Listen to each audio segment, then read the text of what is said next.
Hello, everyone. Welcome to the closing plenary of this year's Halifax International Security Forum.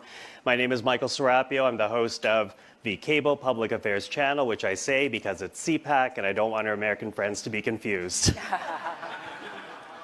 So thank you for being a part of this, and thank you for being a part of the discussion that we're going to have here that will very much involve you. And, you know, none of us saw the video before we came up here, although it really sets the tone incredibly well, because we're talking about an era of optimism. It's up to you. But obviously, as we come together, the world is facing its own challenges of strife.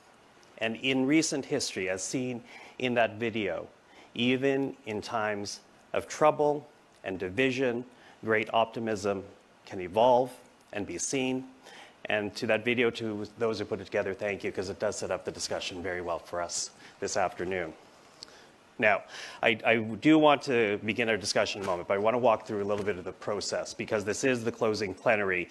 I also want to give as much time as possible to those who are gathered here to perhaps make a small statement if you want, but really focus questions to the panel that addresses the issue at hand. And to do that, we do have, as in all plenary sessions, have roving microphones. And if you want to, there will be a moment where I will ask you to raise your hand. A microphone will come to you, identify yourself as well as whom you are with, and then you can feel free to ask your question.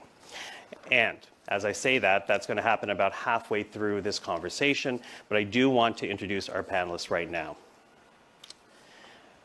Immediately to my right, Dr. Vjosa Osmani Sadriou is the president of Kosovo. Ms. Sabrina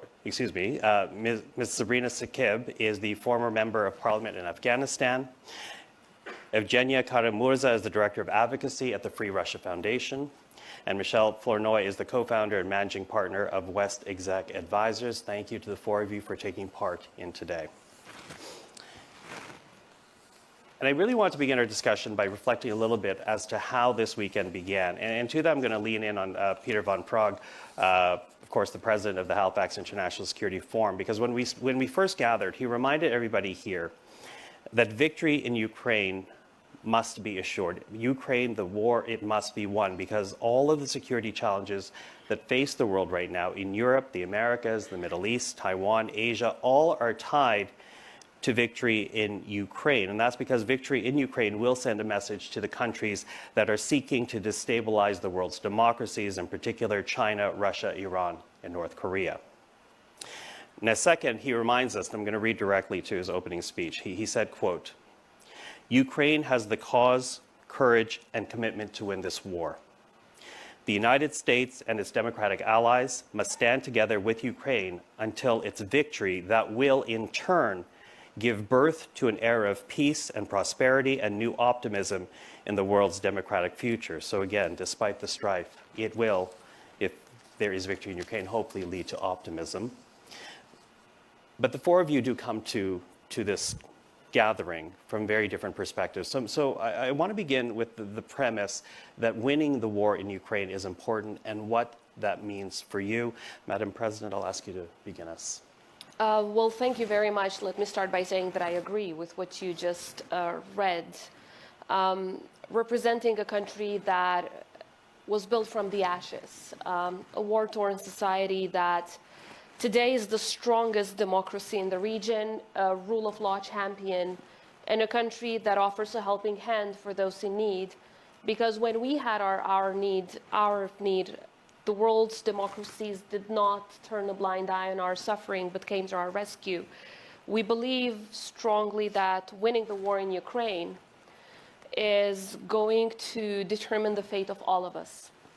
Not just because it is so obvious that Putin wants to expand the conflict, not just because it would not only end with Ukraine, because obviously they have territorial claims and they want to grasp territories of everyone around them, and they look at their neighbors as temporary countries, but because we should not let the bully win. But also because rewarding the aggressor with the victim's territory has never in the history of mankind led to long-lasting peace, never. We don't have one single case in recent history where rewarding the aggressor has made him, because it's always been a him with all due respect, has made him more peaceful or more prone to truly believing in peace. And at the same time, because it's going to encourage bullies around the world.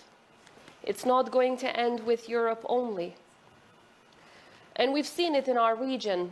Just to take an example, in early 90s, when Milosevic, the butcher of the Balkans, started the wars against Slovenia and Croatia earlier, people were saying, well, peace is impossible without Milosevic. He's the peacemaker, so they were negotiating with him. That led to the war in Bosnia-Herzegovina. And then again, no one learned the lesson. They were like, well, he's the peacemaker. And that led to the war in Kosovo. More than 100,000 civilian victims were caused because of the appeasement of the aggressor. And many aggressors around the world were watching. And I think right now, so many aggressors around the world, so many dictators, just because they're a little bigger, just because they have more weapons, but most importantly, because they don't believe in democracy and our way of life. They don't believe in human rights and equality. They're all watching. It's going to destroy, I think, everything good and all the values and the foundations that we stand on that we've built after the Second World War. So for that, it's so much bigger than just Ukraine. And again, so much bigger than just Europe.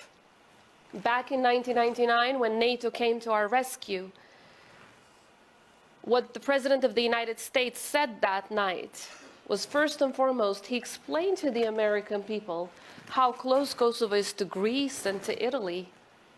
We're just like a few hours away. It meant that the war could expand in other countries in Europe.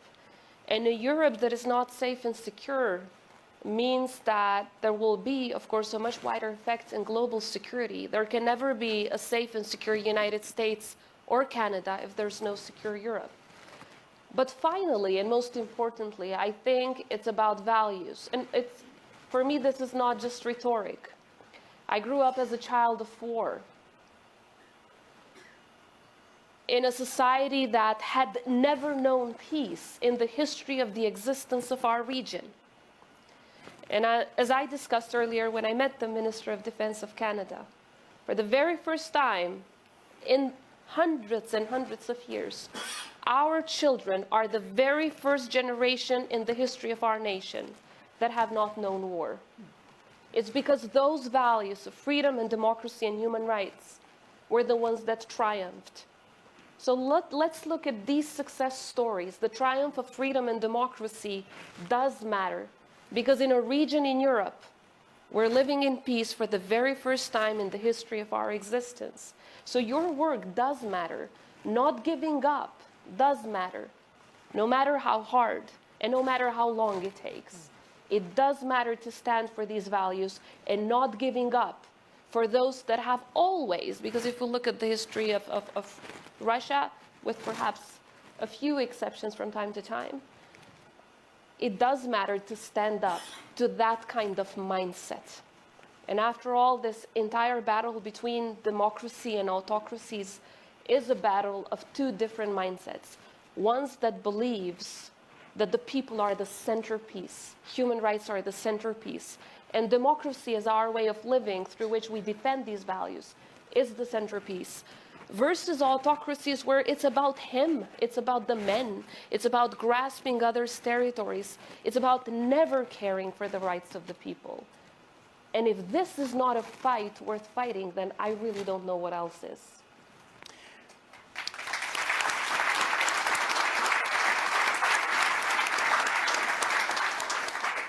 Sabrina, how would you answer that question as to what resonates when you hear that every international challenge right now is tied to victory in Ukraine? Well, I cannot agree more on what had been said by Peter and also in this panel by you, coming from a country that have the worst case of failure of the world. And we have tasted it, and we have suffered a lot. And there is no worse example than Afghanistan. So we, as Afghans, would like to see the world win in Ukraine more than anybody else to correct the failures, to get together, to make sure that we stand strong against inequality, dictatorship, but also extremism and terrorism that we are paying the price for now. And as if you remember, for many years, for the past 20 years in Afghanistan, there had been a lot of time that we were concerned that the war on terror will be on hold in Afghanistan because Iraq is the priority now, because Syria, because Yemen. The world cannot handle all the conflicts, at one time. So I know that, and I understand that it was very costly, not in terms of money only, but also blood and sacrifice that the world has made, also Afghans. But just because there is a lot happening in the world. So, and because that war on terror in Afghanistan was taking a bit longer, people were impatient and could not continue it. So they stopped it. For you, it was the battle on terror or fighting terrorism. For us, was the battle for life. And we are still sacrificing every moment in Afghanistan, and women of Afghanistan and children of Afghanistan are paying the price more than anybody else. Coming back to the Ukraine case, China, North Korea, Iran, and Russia are involved in the battle in Ukraine. 3 of them are our immediate neighbors, and they are present in Afghanistan. They are investing in Afghanistan, not only in the financial sector and economy, but also military-wise. You are aware that schools are shut down. Madrasas are being opened there. So they are brainwashing our kids, our boys. A new generation of terrorism will arise from that country that can threaten the global security. If that can be put on hold, we wish Ukraine and the world a victory as soon as possible, and we do everything we can to see that happens, so that more global challenges that we feel that can threaten the whole globe, not only us as Afghans, be addressed while it's not too late. So just remember, except North Korea, all 3 other CRINCS members are actively present in Afghanistan and have diplomatic relations with the Taliban. Evgenia, what would you say to the question? Well, first of all, I would like to say thank you to Peter van Praag and to Halifax International Security Forum for creating this amazing platform where we can all come together and talk about these very important issues, and where we can meet freedom fighters from all over the world and feel their strength and feel their optimism that pushes them to continue their fight despite everything. As to the question, I come from the country whose government has unleashed the biggest, the bloodiest war of aggression since World War II. To me, there is no question about whether Ukraine should win or not. And to me, this is very, very personal. This is very personal because this regime has been on the scene for 25 years. And because the war, the full-scale invasion of Ukraine, is the result of impunity that Vladimir Putin has enjoyed for 25 years, for a quarter of a century, while committing very similar crimes against our other neighbors and against the Russian people. There was the invasion of Georgia in 2008. There was the annexation of Crimea. There was the testing of Russian military might in Syria on civilian population. There was the second war in Chechnya, and there were violence quashing of peaceful protests in Russia. The world was watching and expressing concern and continuing doing business with Vladimir Putin. And so, when you look at it from Vladimir Putin's point of view, if he's allowed to annex 25% of Georgia or Crimea, why not the entire Ukraine? If he's allowed to commit war crimes in Chechnya and in Syria, why not in Ukraine? Logical, terribly, horribly logical. A bully, I completely agree with Madam President, a bully needs to be stopped. Bullies do not understand a civil conversation. You know, I understand that the world, the democratic world, comes from the premise that we need to be able to talk to each other in a civilized manner. This is how the United Nations was formed after the Second World War. So that, you know, it's like with the kids, don't hit, use your words. But the problem is, dictators don't understand that. They don't understand a civilized conversation. They don't understand compromises. To them, compromises are weaknesses of their opponents, and they're going to continue pushing for as long as they're allowed to continue in this manner. A bully has to be stopped. And this is very personal to me. You know, in August of this year, there was this amazing blessing for my family, because my husband sitting here yet again survived for the third time. He survived 2 assassination attacks in the past and 2.5 years in Putin's gulag, and he spent 11 months in solitary confinement in atrocious conditions. He survived and returned home. My family was lucky. My family was blessed yet again, but many weren't. And in early September, there was this family in Ukraine, the Basilevich family in Lviv. The father, mother, and 3 beautiful daughters. Mother her name was Evgenia, just like mine. And she was 43 years old, just like me. And together with her husband, they had 3 beautiful kids, just like Vladimir and I.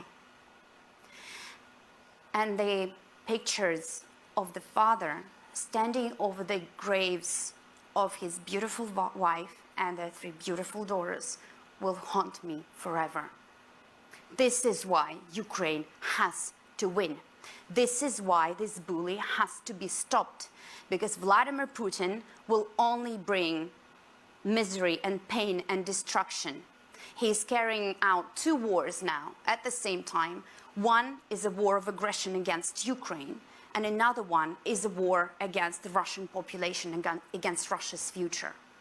If he's allowed to continue in this manner, we will see even more aggression and even more misery and even more pain and blood everywhere he goes.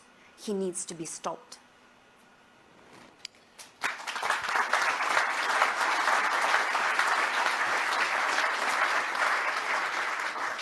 Michelle.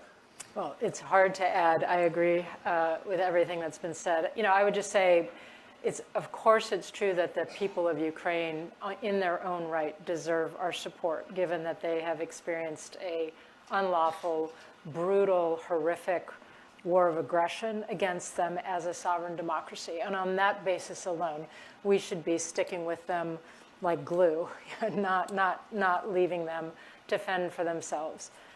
But there are broader implications. Absolutely true that if the dream of Europe whole, free and at peace, that we actually achieved for a period of time after the Cold War ended, and after the wars in the Balkans, you know, if we really believe that is not all, it's fundamentally in our interests, but it's also a representation of our values, we have to fight for that. We have to make sure that Vladimir Putin cannot take that away from us, because I agree with you. If there's any semblance of a win in this, whether it's a negotiated outcome or whatever, anything that allows him to walk away with a win, this will be one of the first chapters. It's already been several others, but he won't stop. We're going to see him back in Ukraine in the future. Once he reconstitutes, we'll see him possibly in Moldova, in Georgia again, wherever it's going to be, he will not stop. But beyond Europe, there's also implications. Who else is watching this closely, like a hawk? Xi Jinping. He already promulgates a narrative in China, beyond China, around the world, that democracy is in decline. Democracies are feckless. Democracies don't have staying power. They, talk a good game, but if we persist, we wait them out, their coalitions fall apart. Look at what happened in Afghanistan, he says. Look at how divided we are, in our own internal politics at times. But so this is a signal that he will receive as well. It will impact our ability to effectively deter a war with China in the future, or aggression against Taiwan in the future. And if that war starts, that will be World War III. That will be a war that sends the global economy into recession. TSMC, the chip maker in Taiwan, you shut down their ability to export chips all over the world, 90% of the chips, the world's advanced chip supply, $2 trillion of damage to the global economy, even over and above the fact that we should not allow aggression to decide the fate of the Taiwanese people. So this has huge implications. It has huge implications for the credibility of the United States and its Western allies. It has huge implications for whether we still have a rules-based international order, or whether we're now living in a might makes right world. So I think the stakes are enormously high. Thank you. Now, we are approaching the halfway mark, believe it or not, already of our conversation. So I'm going to invite everyone who's thinking of asking a question, have one to put your, we have one question over there, if we can get a microphone. So my name is Katerina. I'm 15 at 15 winner, and I have a question. I am from Ukraine, and I'm living in Ukraine now. The front line is just 30 kilometers away, and my country fights for its independence every single day. My mother is a military, and she can't be with me here. You speak of area of optimism, but in my reality, with the war so close, it feels almost impossible to find any optimism. What would you advise to a teenager like me living in such circumstances? How can I keep faith in the future and figure out what to do next? Thank you. Does anybody like to? I was your age at the end of the war in Kosovo. We were kicked out of our house, which was, of course, burned down. We were hiding in the mountains from shelling and the massacres of the Serbian forces. And we had this little tiny radio with a battery where we were trying to listen while leaders were gathering around the United Nations and deciding about our fate. And it was hard to be optimistic when we saw people dying around us, women giving birth to babies that would die immediately because there was nothing to feed them on, because the mothers had not eaten for many weeks. Families being massacred, so many still missing from the war, even 25 years after. And just, having seen so many wars before. But the world came to our rescue. And I think the unanimity that democracies around the world are showing, the unity that they are showing when it comes to Ukraine, is a great signal of optimism. And I know there are a few voices here and there within NATO and the EU that they might, think a little differently. But the fact, I haven't seen the world gathering so strongly in defense of anyone as they have when it comes to defense of the people of Ukraine and the values that Ukraine is defending. And I know it takes time, and it's really hard for people that are suffering a war to wait and to ask them for patience. But you will win, because there is nothing that can stand on a way of the people who want to be free. Nothing. So you will win. And the fact that freedom has always won should keep you optimistic. And of course, my final point, it's the people of Ukraine that will finally win. Because after all, yes, it's important that everyone is helping.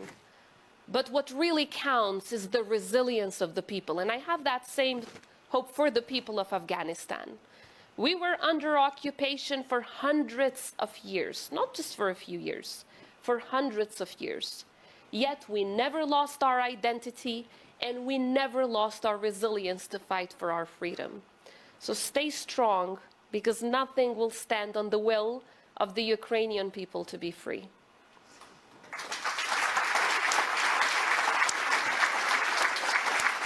May I add a point to Yes, that? actually, Just- if we can have the microphone to there. And actually, I Sure. did want to ask you, because you're visibly moved by that answer. Yes, I am. You know, the topic of this session today, this plenary, made me think a lot. For the past 3 years, many of you have heard me complaining about the situation of human rights, women's rights in Afghanistan, which is severe, and it should be concerning, not only to us, but the whole world. But it made me think and come up with a lot of signals and signs of optimism, of movement, of resilience within Afghanistan and also outside Afghanistan. And that could be a very good example for you. Girls are not allowed to go to school beyond grade 6. There is a lot of underground, private schools, online schools. Girls are trying to find books and read by themselves, connect to the outside world, use social media, you know, echo their voice outside, keep their connection alive. The technology helped a lot, obviously. Both us and the Taliban, they are using it. We use Clubhouse, and they do so. We use Twitter Space, they do so. But that helped the women of Afghanistan who are locked down as it's an open prison for us. And even in the families, the house is a prison itself. Men in the houses are scared to be punished because of the freedom that women are fighting for. So the families are pressurizing their girls and their women inside the house as well. But women did not give up. Women are still taking risks to go to the streets. This didn't happen in the first time Taliban took over Afghanistan. You have seen the videos.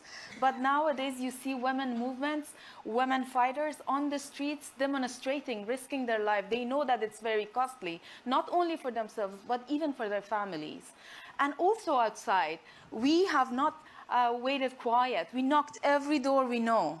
We bothered so many of our friends so many times. As an example, for the past 3 years, all those countries that have hosted Afghans and resettled them have become aware of what is going on. That's why they stood by our side. The Canadian Parliament opened its door for the former members of Parliament of Afghanistan. It's become a hub for activism of Afghan groups inside Canada. The Minister of Foreign Affairs of Canada, along with Australia, Netherlands, Germany, in the United Nations, they have announced that they will file a complaint against Taliban with the ICG to take them to the court and keep them accountable. We complain about our situation, but we also keep our resilience, our strength, not only socially, but also culturally. Today I have a beautiful necklace. It's a handmade necklace from Afghanistan. I want to show the beauty of my country to the world. It's not that every woman or every family in Afghanistan are oppressive and they don't deserve democracy. It's not like that. So keep your resilience alive. Do whatever you can. I remember on 19 August 2024, a few months ago, I have attended a program to against the Taliban taking over Afghanistan. And I said, I have a responsibility to be here. It's happening in my time, the injustice. So if I don't show up, if I don't stand there, you know, if I take my luxury at home and, you know, do whatever I can, I owe it to my people, to my nation, to my generation. So I wish you all the best, but I'm sure you will survive. The whole world, we, the women, are with you, and we can do whatever we could to support your voice, to echo your voice, as we call for you to do for us. We are all one, and we are all suffering from one challenge, one issue in this world, and that's injustice.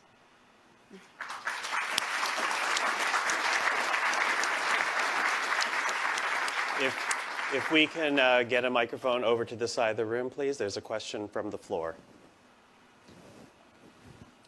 Oh, and I'm sorry, if you could say your name and identify yourself, please. Yes, hello. I'm Mauricio Mechulam from the Mexico Research Center for Peace. I would just like to, in order to keep the optimism, what would you recommend for actions to deal with the incoming administration in the U.S. so that we can actually match what this panel is striving for, and everybody in this room is striving for, and actually reach for a practical, pragmatic solution? Dare I ask the American? Yes. Well, one person's opinion, but I think President-elect Trump has made it clear that he wants to seek an end to the war, negotiate a deal. I think the first, the folks who have an opportunity to speak with him, whether those are the advisors he's appointing around him, members of Congress, others, I think he needs to be helped to understand these larger stakes in Ukraine, number one. I think he needs to understand that getting a deal fast is not the right objective. Getting, sort of seeing a just outcome in Ukraine is the right outcome, and that history will judge him very badly if he gets a bad outcome fast. And that his fellow, the strong men around him, like Vladimir Putin, will see him as weak if he gets a bad outcome fast. I think we need to help him understand how much others are doing in support of Ukraine, the incredible support that Germany and all of our NATO friends are providing, that this is not something that has unfairly been a burden to the United States. We have just been doing our part. He needs to understand the extraordinary sacrifices and what the Ukrainian people have accomplished for their part. So I think it's really important to sort of meet him where he is, maybe in terms of his understanding, but try to elucidate some of these arguments for him, and particularly this ripple effect of how he will be viewed, how the loss of Ukraine could ripple into make it much more difficult for the United States to deter, alongside its allies, conflict and aggression in other, whether it's in Europe again or with regard to the Asia Pacific. So we need to make these connections in his mind to help him understand the stakes and to make sure that he pursues a just outcome as opposed to just a quick outcome. Thank you. We have another question in the back of the room here. Hi, I'm Iris from the United States. I've got a bit of it's a non-Ukraine question. What I sense is a bit of a third rail topic here is around Israel and Gaza. I'm curious if the panel could provide some commentary, and admittedly this is primarily to you, Michelle, about where we are with optimism with that conflict, how our adversaries are thinking about that conflict. And as you talked about the balance between strategic interests and values and where we are in that balance.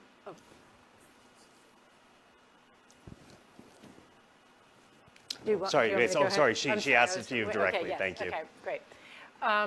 So one point of optimism, I'm hearing that before this administration leaves office, there's a very good chance that a ceasefire in Lebanon will be completed.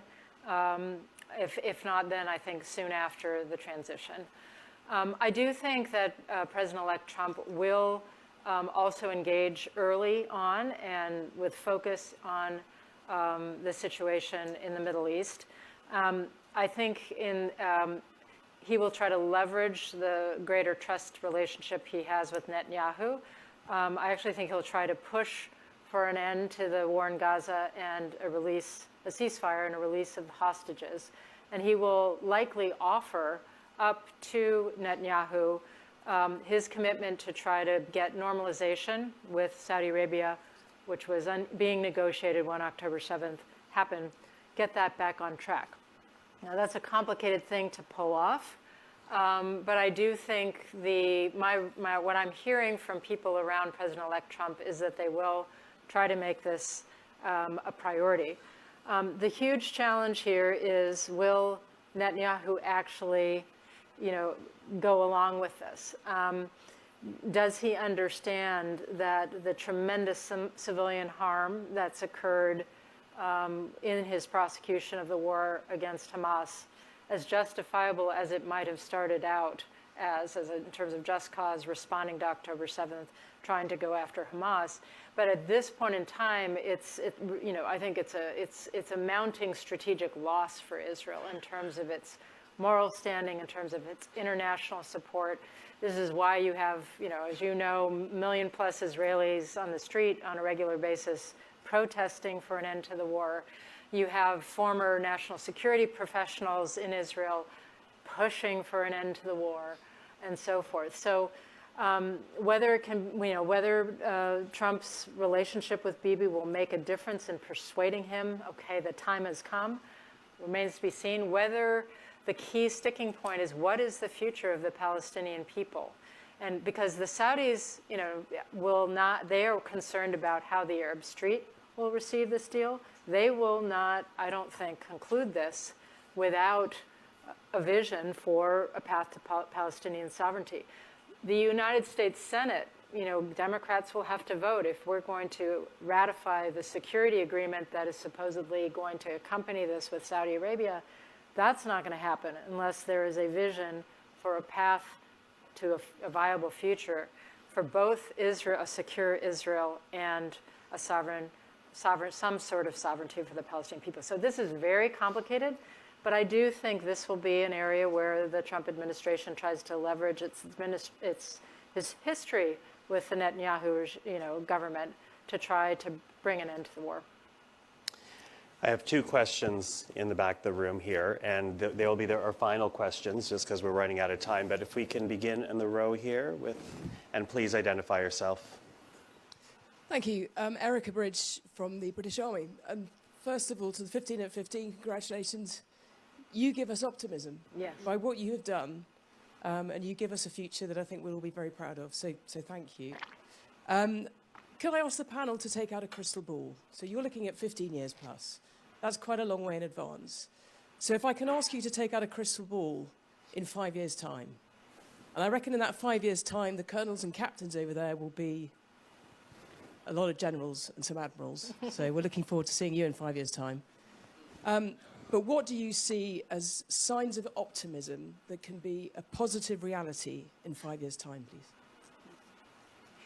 Does anybody want to begin? I think the past couple of years, despite the many challenges from the COVID pandemic to the way how we combat climate change effects to security challenges that especially the European continent, but also the Middle East are facing, have at the same time proven that our foundations are very, very strong. It's like the pillars on which we stand are very, very strong. And that is a sign of optimism to deal with these challenges successfully in the next 5 years and beyond. Because unfortunately, I don't think everything will be resolved within the next 5 years. As we've seen, it's like conflict after conflict, problem after problem in different continents.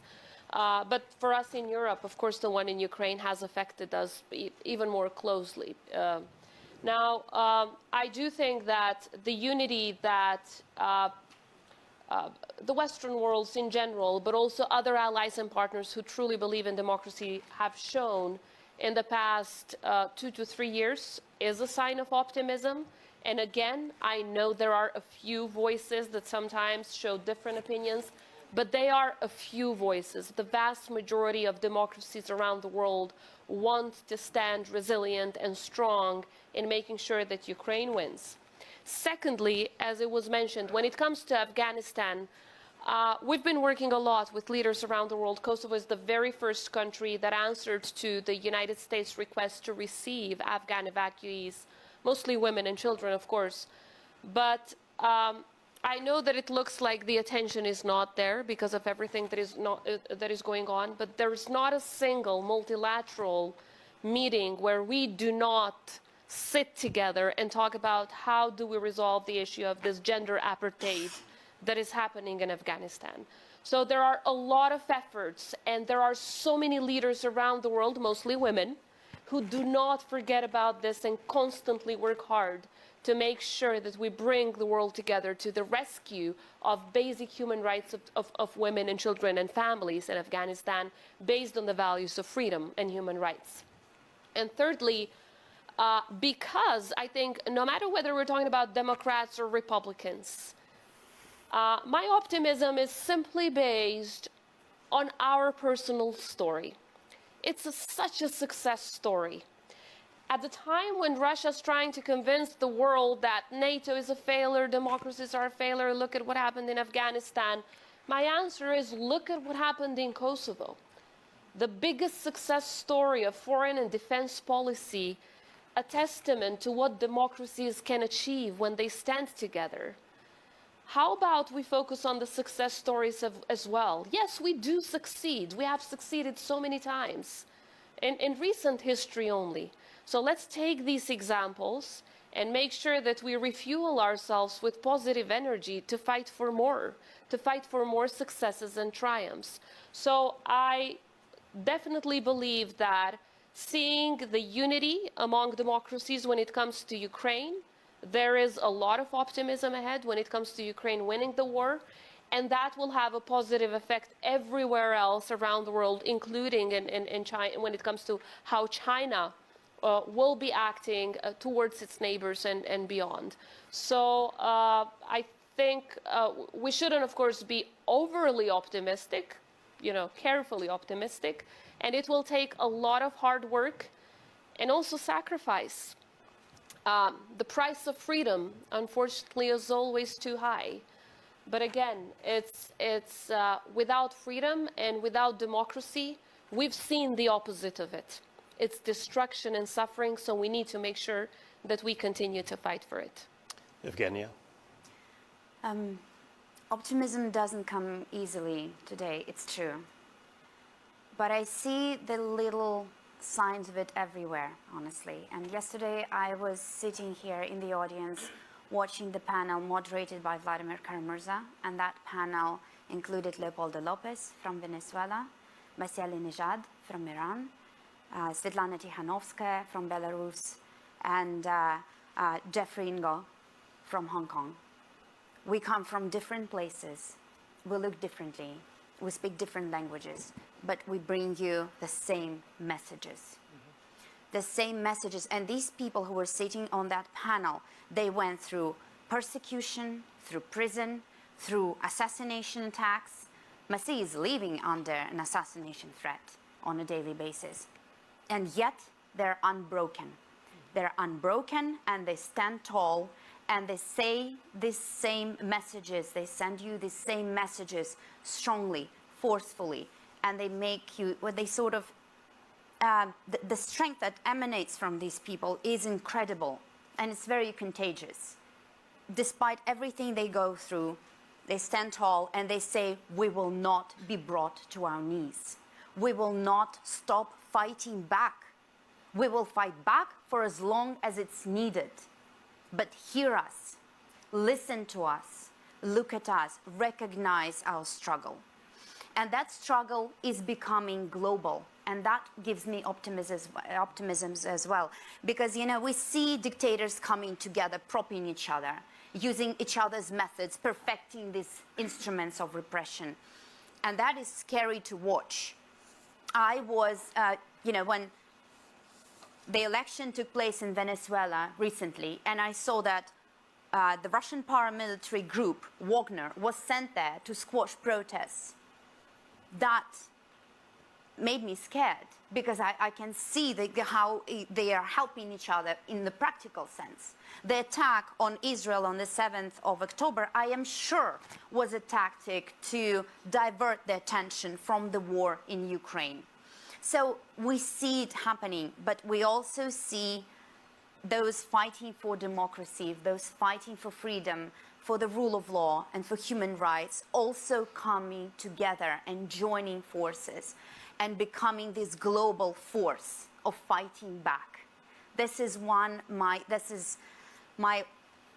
of the biggest reasons for optimism to me, as well as the resilience of my friends and colleagues who continue both inside of Russia and outside of the country, continue carrying out an incredible number of pro-democracy and anti-war initiatives. They face incredible challenges both inside and outside of the country, but again, their resilience and their refusal to give up despite everything gives me hope. They're there working on the ground, the lawyers, the journalists, the activists. They're thrown in prison very often. They're very often persecuted or thrown out of the country, and yet they refuse to stand down. This week alone, 239 people will be tried in Russia in politically motivated criminal cases, and that happens every single week. And these people give me hope because despite everything, they refuse to give up. And of course, the kids. I mean, we were watching these videos. This is our world's tomorrow, the literal future of our world. And they're there again, unbroken. They're there again, despite everything, you know, we know that we're not going to be able to leave them a perfect world. That's not going to happen no matter how hard we try. But they are they're growing up fighters themselves. They're growing up warriors, and that is a great thing to watch because we know that we can leave this world in their hands. These are the hands, these are very solid hands. They're going to take it to good places. This gives me hope. You know, Václav Havel said that hope is not the certainty that something will turn out right.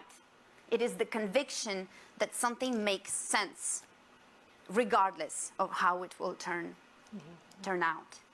So these people from all over the world fighting for the same things, fighting for freedom and peace and human values, they do it not because they believe that they will succeed, but because they know that this is the right thing to do. When something bad happens, you need to stand up and you need to say, no, I'm not okay with this. You need to fight back when you're being attacked, when you're being harassed. You cannot stay silent. So, and I see so many people doing just that today, and that gives me incredible hope in the world's tomorrow.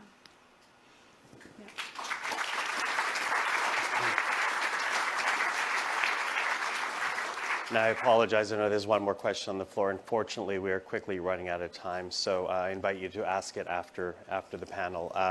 But I do want to leave with a closing thought because this is the era of optimism, but the subclause of this, it's now up to you. So when you hear that, and I'm going to ask for short answers as we go down the row, what challenge do you put out there, not only for the participants in the room, but for democracies around the world and people who live in democracies around the world? What is the challenge if it is now up to them? It's always been up to us. It's always up to visionary people, first of all, who truly believe in their freedom and they never give up. And secondly, it's been up to leaders who, no matter how hard, never gave up on the rights of their people. And I think the challenge is that way too many times, because democracies have a lot of procedures, it takes a lot of time until a decision is taken. And autocrats don't care about laws and regulations and procedures. They do things quickly. And secondly, because in democracy, debate, even when we differ, is important among autocrats because they join around their own interest. They don't care about these debates or listening to others. Time, I would say, is a challenge. It's just taking us a lot of time to get to important decisions. It took the world a lot of time to get to important decisions in the Balkans. It's taking the world quite some time to get to important decisions on Ukraine. I think we need to be quicker and more resilient and not allow fatigue to get around us. At the beginning of the war in Ukraine, I will end with this, many countries will say, yes, but what about the price of energy? People would get so tired, the price of the goods and so on. There's no price too high that we should be ready to pay for freedom. Because when you're not free, nothing else matters.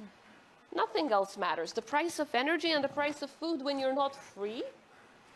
So we need to make sure that we put freedom to exist to begin with, which was denied to so many of us, as the centerpiece of our decision making.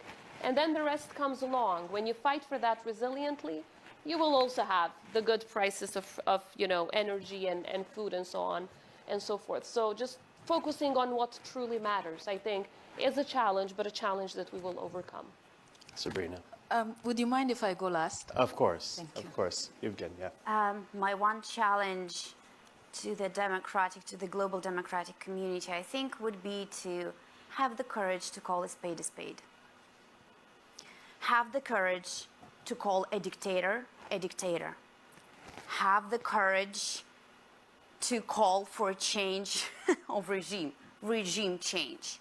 Because that would be recognition that the only way for Russia to stop being a threat to everyone, including itself, is a democratic Russia. Is a peaceful and democratic Russia that will respect the rights of its own citizens and live in peace with its neighbors. Have the courage to say that out loud. Have the courage to support those forces that represent this Russia. And they're being annihilated today by the regime, because the regime, the Putin regime, wants you to believe that there is no alternative. The alternative is there, the potential is there, but the regime is doing everything to make sure that you don't see it and to make sure that it is completely destroyed. Have the courage to have a continuous dialogue with those people who represent that potential for a democratic Russia. Have the courage to call a bully a bully. Have the courage to call for regime changes in countries that represent threats to the entire world. Have the courage. Yep. Michelle. And I would add to that, have the confidence. If we sort of laid out all of the attributes and strengths of the Crinks, I love that, and then all of our attributes and strengths as the community of democracies, and everybody in the audience had to choose which hand of cards do you want to be able to play. I don't think anybody would choose the hand of the authoritarians. We have the best hand to play. The question is, it's our resilience, our democracies, our love of freedom, our respect for human rights, our economies, our innovation ecosystems, our human capital, our best education systems in the world. I mean, the best militaries in the world. You could go on and on and on. We have the best hand. This is a question of political will. And I understand that after 20 years and a very tragic outcome, in my view, in Afghanistan, that a lot of people are tired. A lot of people in the United States just want to turn away and forget about the world and focus on what they need at home. But I think, we as those of us who are Americans, and we ask our allies who can speak truthfully and candidly to us, to remind us that we have to have the confidence to believe in the difference we can make in the world and the force for good that the United States can be and must be, and our allies alongside us can be and must be. And we cannot give up that mantle of leadership as we try to make sure this world goes in the right direction. Sabrina. If you don't mind, I don't answer this question. I skip it because it was beautifully answered. Instead, I want to finish today's forum in a high mood and remind you that tomorrow is 25th November, the International Day on the Elimination of Violence Against Women and Girls. Please do whatever you can.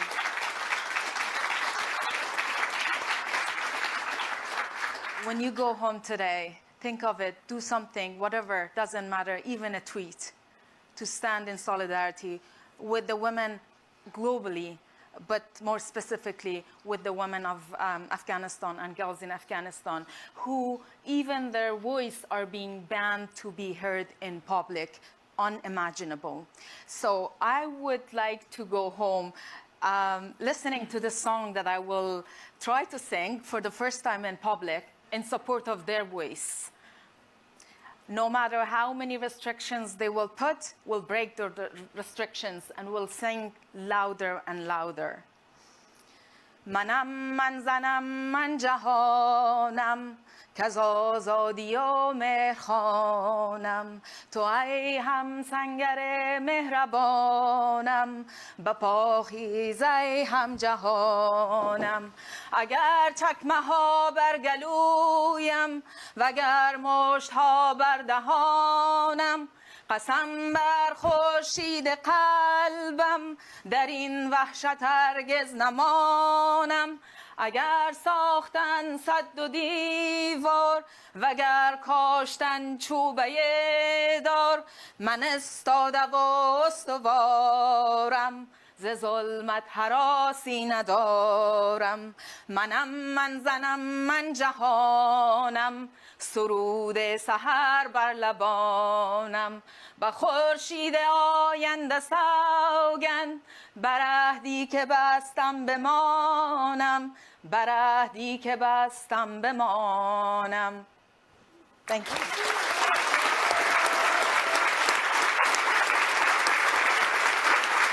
Ladies,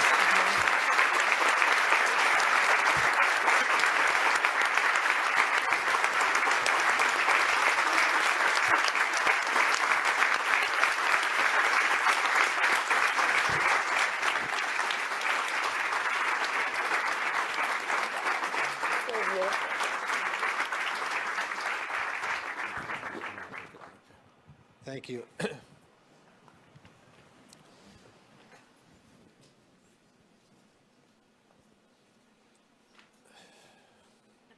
Thank you. Thank you.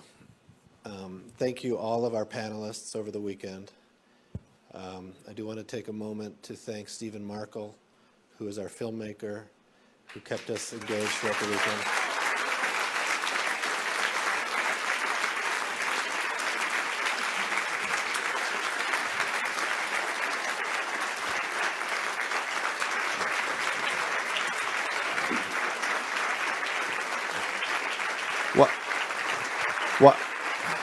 While everybody is standing, I want to thank the Honorable Minister of National Defense, Bill Blair. Thank you, Minister. I want to thank our partners, and I want to thank all of our participants who came from far and wide, from around the world, to be together. Now it's up to us. So let's choose victory. Have a safe trip home.